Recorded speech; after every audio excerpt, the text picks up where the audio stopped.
નમસ્કાર મિત્રો, આજના ખાસ વિડીયોમાં આપણે વાત કરીશું ચંદ્રગ્રહણ વિશે। આ એક એવી ખગોળીય ઘટના છે જેને વૈજ્ઞાનિક રીતે પણ મહત્વ આપવામાં આવે છે અને ધર્મ અને જ્યોતિષી શાસ્ત્રમાં પણ ખાસ મહત્વ છે। આ ગ્રહણ વિશે ઘણી બધી માન્યતાઓ પણ છે।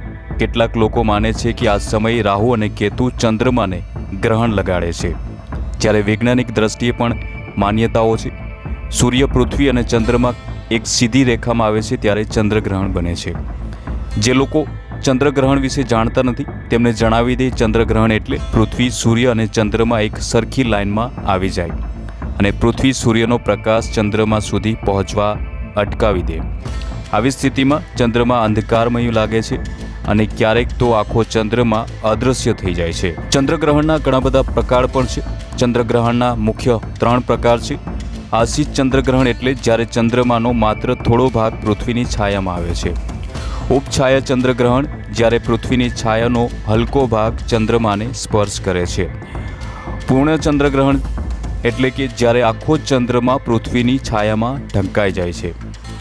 14 માર્ચ 2025ના રોજ આ ચંદ્રગ્રહણ લાગવા જઈ રહ્યું છે અને ખાસ વાત એ છે કે આ દિવસે હોળી પણ છે, એટલે કે ધર્મ અને વિજ્ઞાન બંને સાથે જોડાયેલી એક મોટી ઘટના બનવા જઈ રહી છે।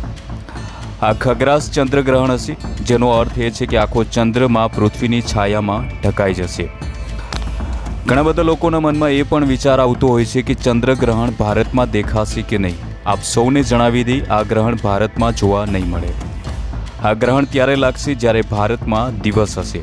હવે તમને જણાવી દઈએ કે આ ચંદ્રગ્રહણ કયા દેશોમાં અને કઈ જગ્યાએ દેખાશે। ચંદ્રગ્રહણ ઉત્તર અને દક્ષિણ અમેરિકામાં જોવા મળશે, પશ્ચિમી યુરોપમાં જોવા મળશે, પશ્ચિમી આફ્રિકામાં જોવા મળશે અને આફ્રિકાના ઘણા બધા વિસ્તારોમાં પણ જોવા મળશે। ભારતમાં ગ્રહણનો સમય શું હશે અને શું હશે અસર, તેમના વિશે વાત કરીએ તો સવારે 9:27 ઉપછાયા ગ્રહણ શરૂ થશે।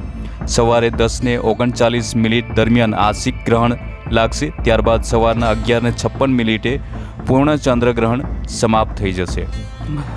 ઘણા લોકો માન્યતાઓ પણ રાખતા હોય છે ચંદ્રગ્રહણને લઈને કે સૂતકાળ લાગુ થશે કે નહીં। તો આપ સૌને જણાવી દઈએ, સામાન્ય રીતે ગ્રહણ દરમિયાન મંદિરો બંધ રાખવામાં આવે છે અને ધાર્મિક વિધિઓ પર પ્રતિબંધ મૂકવામાં આવે છે। આને સૂતકાળ કહેવામાં આવે છે, પરંતુ આ ગ્રહણ ભારતમાં લાગશે નહીં, એટલે કે સૂતકાળ પણ લાગુ નહીં થાય। તો મિત્રો, આ હતી ચંદ્રગ્રહણને લઈને મહત્વપૂર્ણ વિસ્તૃત માહિતી।